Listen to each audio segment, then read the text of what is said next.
Assalamualaikum warahmatullahi wabarakatuh.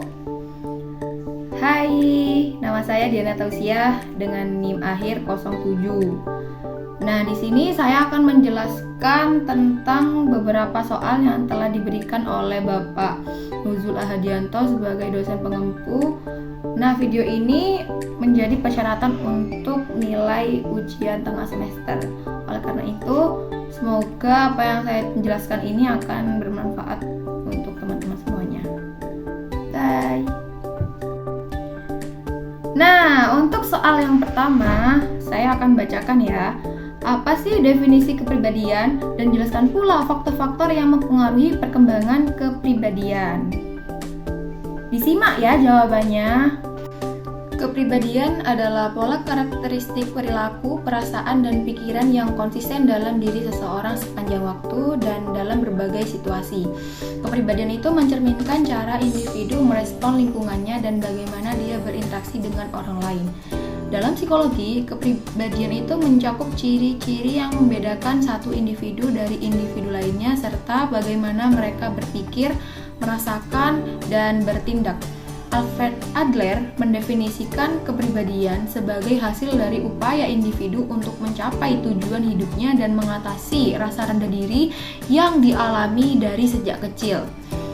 Perkembangan kepribadian seseorang dipengaruhi oleh berbagai faktor yang dapat dibedakan menjadi dua kategori utama. Yang pertama yaitu faktor internal dan faktor eksternal. Faktor internal itu ada dua, yaitu genetik atau biologis, dan yang kedua yaitu kondisi. Terus kondisi fisiologis. Faktor eksternal yaitu lingkungan, dapat dipengaruhi oleh keluarga, pengalaman hidup, pendidikan, budaya, media sosial, dan lain-lain. Oke teman-teman, untuk soal yang kedua. Soal yang kedua itu, apa kritik Anda terhadap teori kepribadian yang telah Anda pelajari?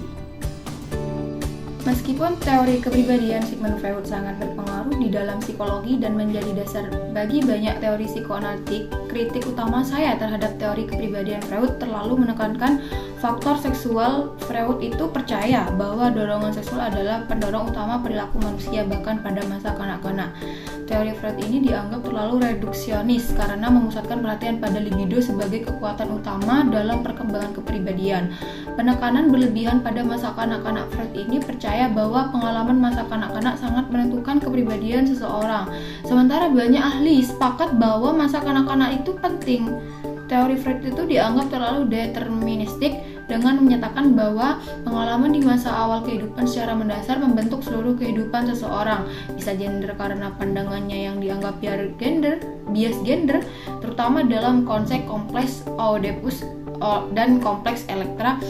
Freud itu berpendapat bahwa anak laki-laki mengalami kompleks Oedipus di mana mereka tertarik secara seksual kepada ibu mereka dan merasa bersaing dengan ayah mereka. Pandangannya mencerminkan bias budaya patriarkal pada masanya dan tidak relevan untuk pemahaman kepribadian modern, terutama terkait dengan peran gender.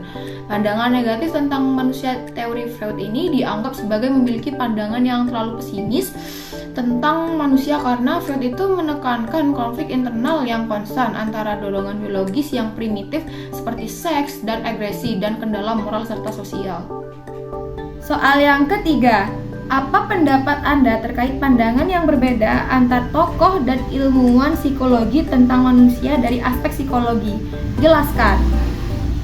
Pandangan Sigmund Freud dan Erik Erikson tentang perkembangan kepribadian memiliki perbedaan mendasar. Meskipun keduanya sama-sama berfokus pada perkembangan individu sepanjang hidup, beberapa perbedaan utama dalam pandangan mereka terkait kepribadian manusia. Tahap perkembangan Sigmund Freud itu mengembangkan teori psikososial, di mana kepribadian perkembangan melalui serangkaian tahap psikososial yang terjadi pada masa kanak-kanak hingga pubertas. Sedangkan Erikson mengembangkan teori psikososial yang berfokus pada bagaimana individu berinteraksi dengan lingkungan sosialnya dalam serangkaian 8 tahap perkembangan psikososial yang berlangsung sepanjang hidup. Fokus pada seksualitas dengan hubungan sosial. Freud itu memandang perkembangan kepribadian terutama didorong oleh dorongan seksual, dan konflik antara dorongan-dorongan biologis id dan kendala sosial serta moral superego. Seksualitas bahkan pada masa kanak-kanak dianggap sebagai pendorong utama perkembangan kepribadian. Sedangkan Erikson lebih menekankan pentingnya hubungan sosial dan interaksi dengan lingkungan sebagai pendorong utama perkembangan kepribadian. Menurut Erikson, manusia itu berkembang melalui interaksi sosial dengan orang lain seperti keluarga, teman, masyarakat, dan juga krisis utama di setiap tahap berkaitan dengan hubungan sosial dan peran dalam masyarakat. Misalnya nih kepercayaan, otonomi, identitas, intimidasi, dan integrasi. Pandangan tentang peran ego, Freud itu melihat ego sebagai kekuatan penekanan antara dorongan-dorongan id dan kendala sosial serta moral superego. Ego terutama berfungsi untuk mengatasi kecemasan yang muncul dari konflik internal ini dan menggunakan mekanisme pertahanan untuk melindungi individu dari ketegangan psikologis. Sedangkan Erikson menempatkan lebih banyak kepercayaan pada ego sebagai agen positif dalam pengembangan kepribadian. Bagi Erikson, ego bukan hanya berperan dalam mengatasi konflik internal, tetapi juga sebagai kekuatan konstruktif yang membantu individu beradaptasi dengan tantangan sosial di setiap tahap perkembangan. Erikson juga melihat ego sebagai pembangun identitas dan pemandu dalam hubungan sosial, bukan sekedar penyeimbang antara dorongan-dorongan bawah sadar. Sekian dari saya. Semoga apa yang saya sampaikan bermanfaat untuk kalian semuanya, dan terima kasih telah menonton video ini dari awal sampai akhir. Terima kasih teman-teman. Bye. Assalamualaikum warahmatullahi wabarakatuh.